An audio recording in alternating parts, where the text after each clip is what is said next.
Hello mga kasukila! For today's video nga ay kwento namin ni Utoy sa inyo kung paano nga ba nagsimula ang aming love story. So yun, siya muna mauna. Inad mo ako, di ba? Wow ha! Hindi guys. Ay, hindi mga sukilab. Ganito kasi nangyari noon. Meron akong page na sinalihan noon, yung LGBT community group. Yes. Siguro nasa 2,000 member kami noon. Tapos umaga yun nung nag-i-scroll akong ganyan, tapos biglang lumabas yung mukha ni Mami Isay doon sa may screen. Ang impression ko sa kanya ng time na yon, parang ang sungit-sungit niya. Pero kasi sa dami-dami ng babae na nakasali dun sa group na yon, doon ako sa picture niya parang naging interesado ba. Kasi parang, ay, kahit mo masungit to, parang ang ganda naman nito, sabi ko. Tapos, ano ko siya, in-stalk ko siya nung time na yon. In-stalk mo kagad ako? O, in-stalk lang kita, parang, basta parang automatic yung kamay ko na pumindot-pindot na ganyan. Tapos, akala ko nga rin may boyfriend ka eh. Kasi nung pagtingin ko, meron kang kasama dun sa picture na lalaki. Oh. Pero sabi ko, ay baka may boyfriend na to. Ganyan. Tas Beb ang tawag ko. Tapos ang nakalagay dun, I love you, Beb. Kaibigan ko kasi yon, tawagan namin Beb. Ano siya, LGBT rin siya. Kaya hindi ko naman nakita na gay pala siya. Okay. Tapos sa ganyan, binak ko na, pero inad kita nun. Hindi mo na pinakawalan? Hindi na. Tapos nung time na inaccept mo ako nun, parang natuwa ako syempre, pero hindi naman ako kinilig. Ilang araw ba bago kita in-accept? Siguro mga 2 araw. 2 araw lang ba? O 2 araw lang. Tapos, gusto ko kitang i-message nung time na yun eh. Oh. Gusto ko mag-thank you sa pag-accept, ganyan. Pero, parang nahihiya pa ako nun na mag-chat sa'yo kasi parang ang sungit-sungit mo nga kasi. Tapos na ganyan, biglang isang umaga na ganyan, pag-check ko ng messenger ko, may message ka. sabi ko, nag-message siya. Agad? Nung pagka-accept ko sa'yo, minessage kita kagad? Hindi, mga kinabukasan pa yun eh. In-accept mo ko Di nito. ba mga ilang araw pa yun? Siguro mga 2 araw ganyan. Pero nung umaga, pag-check ko ng messenger ko, may message ka. Napatawa pa ako eh. Nangiti pa ako bigla na, ay, sabi ko may message siya. Tapos pag-check ko mga kasukilab, parang ano lang siya, na-wrong sent lang siya nun. Narongsan talaga ako nun. Kasi ganito yung mga sukilab ko, yung group na sinalihan ni Utoy ay, tawag dito, 3 kasi yung sinalihan ko ng group na yon. Nung time na yun, broken ako, broken din si Utoy. So, nung time na yun, parang gusto kong maglibang, gusto kong magkaroon ng kausap.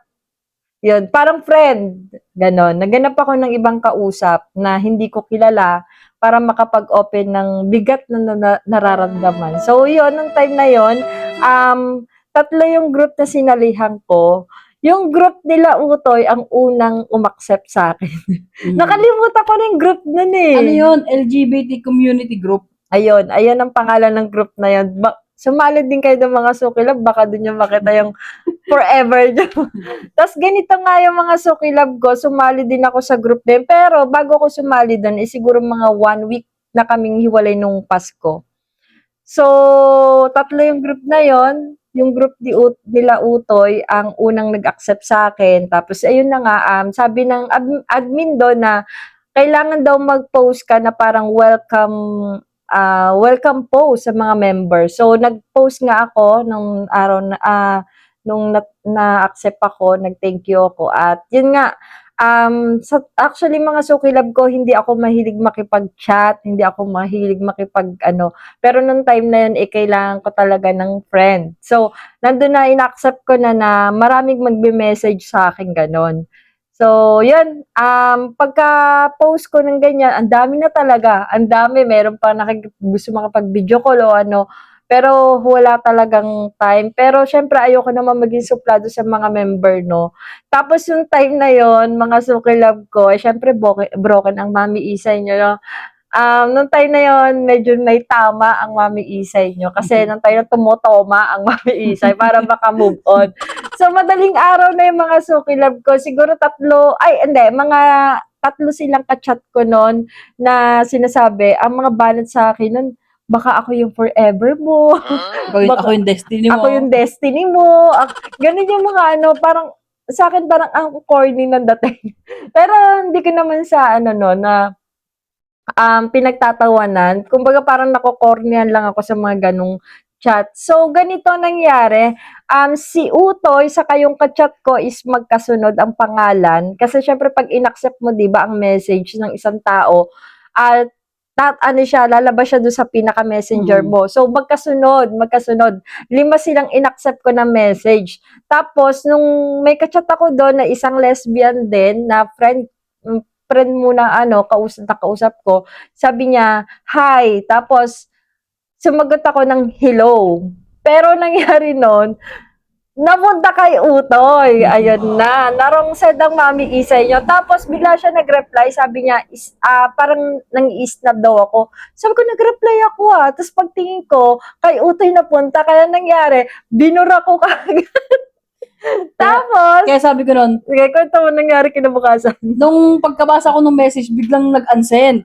Tapos sabi ko, unsend agad. Sabi ko, tapos, ay, sorry, wrong send, sabi mo nun. Tapos yun na. Sabi ko sa'yo nun, good morning. Sabi ko gano'n. Ano yung sabi ko sa'yo nun after kong mag-good morning? After niya mag-good morning, ito yung pinaka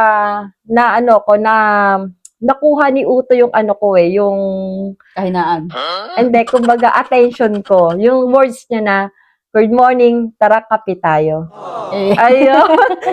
Ako, coffee lover ako, mga suki love ko. Ayun. Nung sinabi niya na, tara coffee tayo. Ay, wait, sabi ko, kape to tapos may hangover ka kasi noon. Over pa ako. Pero hindi, mga suki love ko, talagang si Mami Isay at si Utoy ay mahilig sa coffee. Kaya, doon kami nag-start sa salitang coffee o Coffee kaya tayo. kape.